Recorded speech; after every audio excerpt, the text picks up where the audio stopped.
नमस्कार, मैं उमेश कुमार स्वागत करता हूं आप सभी का आपके अपने YouTube channel H knowledge and more पर। जैसा कि आपने थंबनेल में देखा होगा कि मैं बात करने वाला हूं आयोनाइजेशन थ्योरी का अगला video pH value and pH scale के बारे में।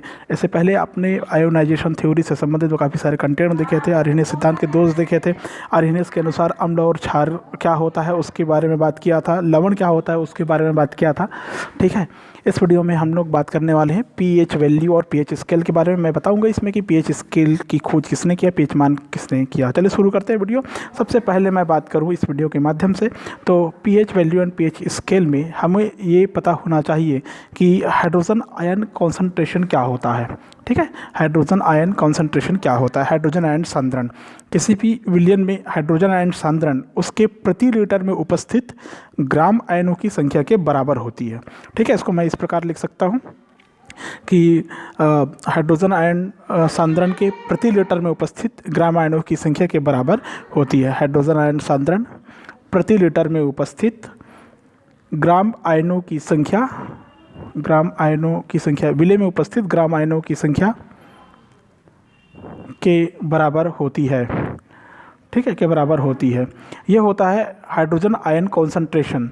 ठीक है, इसके माध्यम से हम ये समझ सकते हैं कि कैसे किसी भी विलयन में हम हाइड्रोजन आयन की सांद्रता ज्ञात कर सकते हैं, या हाइड्रोजन आयन हमको कैसे ज्ञात करना होगा। अगर हम पानी का आयोनाइजेशन करें, आयनीकरण करें, तो उसका आयनन काफ़ी कम होता है। कारण ये है कि हाइड्रोजन आयन और हाइड्रोक्सिल आयन का कॉन्सेंट्रेशन लेवल उसमें बराबर होता है, अर्थात 10⁻⁷ ग्राम आयन प्रति लीटर होता है। ठीक है, समझ में आया।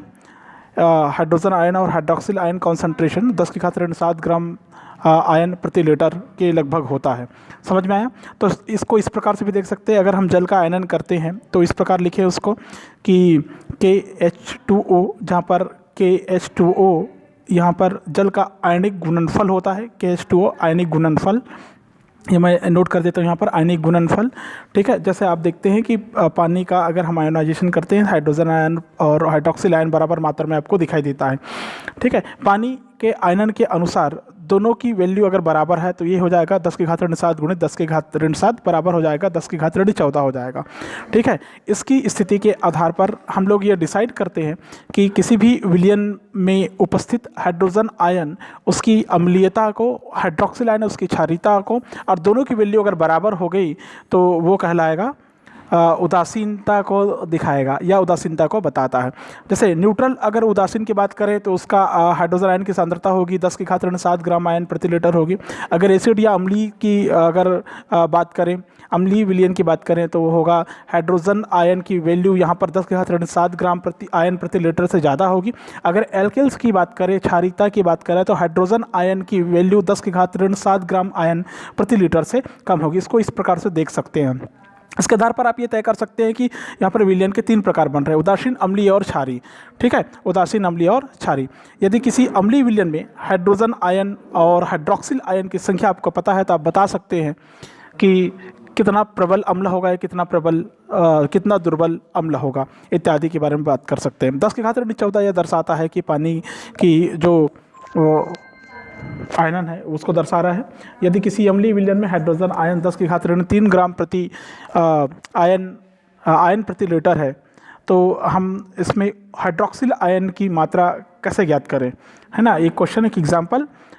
यदि किसी अम्लीय विलयन में हाइड्रोजन आयन की मात्रा 10⁻³ ग्राम आयन प्रति लीटर है, तो हाइड्रोक्सिल आयन की मात्रा ज्ञात करना है। हमको ज्ञात करना है 10⁻14 के आधार पर, जल के आयनन की मात्रा के आधार पर। हाइड्रोजन आयन और हाइड्रोक्सिल आयन, इसको इस प्रकार से लिख सकते हैं, हाइड्रोजन और हाइड्रोक्सिल आयन बराबर लिखेंगे 10⁻14। ठीक है, जैसे ऊपर हमने निकाला था आयनिक गुणनफल के आधार पर। ठीक है, आगे आता है हाइड्रोजन आयन ऊपर दिया हुआ था 10⁻³ मान रख दिए। देखो इस प्रकार समीकरण बनता है। और हाइड्रोक्सिल आयन को हम लोग क्या करें, साइड चेंज कर दिए, तो ये हो जाएगा 10⁻14 अपन 10⁻3। ठीक है, ये एक फार्मूला पर बेस्ड है, मैथमेटिकल फार्मूला पर। हमको पता है कि आधार समान हो, बीच में भाग का चिन्ह हो, तो घातांक आपस में घट जाते हैं, ऐसा हमने पढ़ा है। इसको मैं लिख भी देता हूँ, आप देख रहे हैं। इसमें आंसर जो मिला 10⁻11 ग्राम आयन प्रति लीटर, ये दर्शाता है कि वहाँ पर हाइड्रोक्सिल आयन की संख्या हो गई। ठीक है, इसके बाद में मैं बात करूँ इसके आधार पर, अगर हम लोग कहें कि पीएच वैल्यू क्या होता है या पीएच स्केल क्या होता है, तो पीएच वैल्यू पहले हम लोग याद करेंगे। पीएच वैल्यू क्या होता है, पीएच मान क्या होता है, ऊपर के उदाहरण से आपको समझ में आया होगा, इधर जो उदाहरण मैंने बताया उसके आधार पर ये समझ सकते हैं कि किसी भी विलयन में हाइड्रोजन आयन की सांद्रता के ज्ञान से उसमें हाइड्रोक्सिल आयन की सांद्रता ज्ञात कर सकते हैं हम लोग। ठीक है, यदि किसी विलयन उदासीन है या अम्लीय है या क्षारीय है तो उसमें केवल हाइड्रोजन आयन के सांद्रण द्वारा व्यक्त किया जा सकता है उसको। ठीक है, अगर अम्लीय है तो हाइड्रोजन आयन की कॉन्सेंट्रेशन लेवल को हम बता सकते हैं, हाइड्रोक्सिल आयन है तो उसके एल्किलिटी को बता सकते हैं, एल्किल्स को हम लोग बता सकते हैं। ठीक है, समझ में आया। तो पीएच वैल्यू को हम पहले परिभाषित करते हैं हाइड्रोजन आयन कॉन्सेंट्रेशन के आधार पर किसी भी विलयन का पीएच वैल्यू उस विलयन के या उस विलयन में उपस्थित हाइड्रोजन आयन की सांद्रता का ऋणात्मक लॉगरिथम होता है या ऋणात्मक लघुगणक होता है। ठीक है, इसको इस प्रकार लिख सकते हैं। अगर आपको पीएच वैल्यू को कोई डेफिनेशन पूछता है तो आपको यही बताना, यही लिखना है। ठीक है, अब इसके आधार पर हम आगे एक इक्वेशन, एक समीकरण निकालते हैं जहाँ पर पीएच वैल्यू हमको पता चलेगा। इस परिभाषा के अनुसार लॉगरिथम ऋणात्मक लघुगणक के आधार पर पीएच इक्वल टू हम लिख सकते हैं यहाँ पर माइनस लॉग एच आयन या हाइड्रोनियम आयन या हाइड्रोजन आयन लिख सकते हैं हम लोग। PH equal to minus log H plus ion लिख सकते हैं। तो पक्षांतर कर दीजिए, एच प्लस आयन और 10 to the power minus P H हो जाएगा। एग्जाम्पल लेते हैं, यदि हाइड्रोजन आयन यहाँ पर 10 की घात ऋण 4 है तो पीएच उसका 4 होगा। यदि किसी विलयन में हाइड्रोजन आयन की सांद्रता 10 की घात ऋण 10 है तो उसका पीएच 10 होगा। ठीक है, ये समझ सकते हैं आप। अब बात करते हैं पीएच वैल्यू के बाद में पीएच स्केल की बात या इसका डिस्कवरर की बात करते हैं। तो आपको पता होना चाहिए कि इसको डिस्कवर करने का श्रेय जाता है एक डेनिस केमिस्ट जिन्होंने 1909 में सोरेन पीडर लॉरेंस सोरेनसन नामक एक साइंटिस्ट था। इन्होंने बताया था कि किसी विलयन में हाइड्रोजन आयन और हाइड्रोक्सिल आयन है तो हम उसे अम्ल या क्षार कह सकते हैं, ऐसा इन्होंने बताया था। इनका जो एक्सपेरिमेंट था ये कार्लसबर्ग लेबोरेटरी के द्वारा किया गया था 1909 में। उसके बाद में इस पीएच वैल्यू को जो उन्होंने शुरू में 1909 में बताया था, बाद में उसको रिवाइज करके मॉडर्न पीएच वैल्यू बताया गया 1924 में। ठीक है, उसके आधार पर पीएच स्केल बना है। तो देखिए पीएच स्केल क्या होता है, रिवाइज्ड पीएच वैल्यू और मॉडर्न पीएच वैल्यू के आधार पर। ठीक है, 1924 में revise pH value, modern pH value कह सकते हैं आप इसको। ठीक है, पीएच स्केल देखेंगे थोड़ा सा, पीएच स्केल कैसे दिखाई देता है आपको। पीएच स्केल के बारे में जब भी हम लोग बात करेंगे तो आपको एक स्केल बना हुआ दिखाई देगा। उस स्केल में 0 to 14 नंबर बने हुए रहेंगे।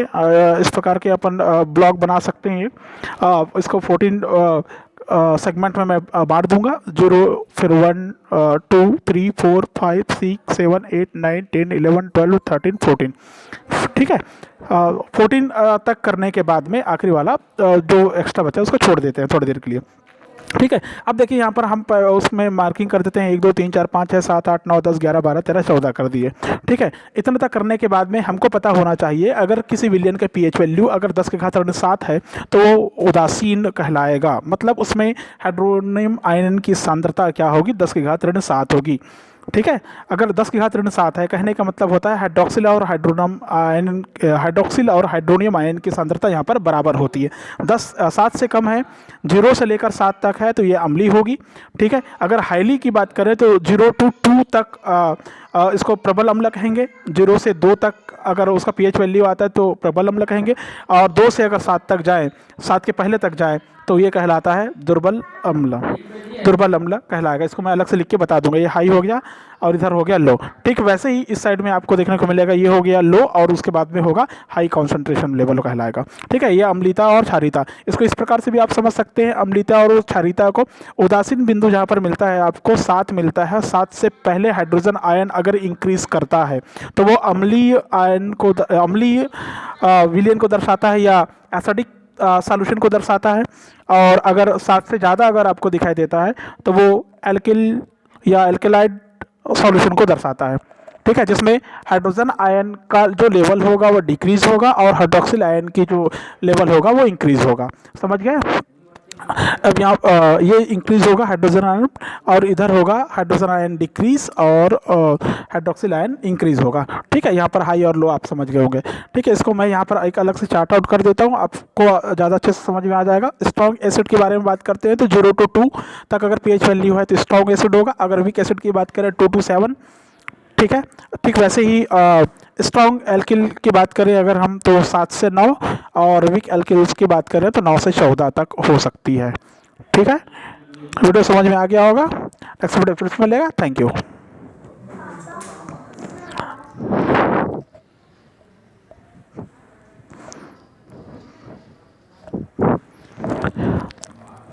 साइंटिस्ट का नाम अच्छे से याद रखिएगा। 1909 में डेनिस केमिस्ट ने दिया था पीएच स्केल, पीएच पैमाना, जिसके आधार पर हम किसी विलयन की अम्लता और क्षारीयता का ज्ञान करते हैं या मापन करते हैं। ठीक है, आपको पीएच वैल्यू निकालने आना चाहिए अगर क्वेश्चन में दिया हुआ है पीएच आयन दिया हुआ है तो।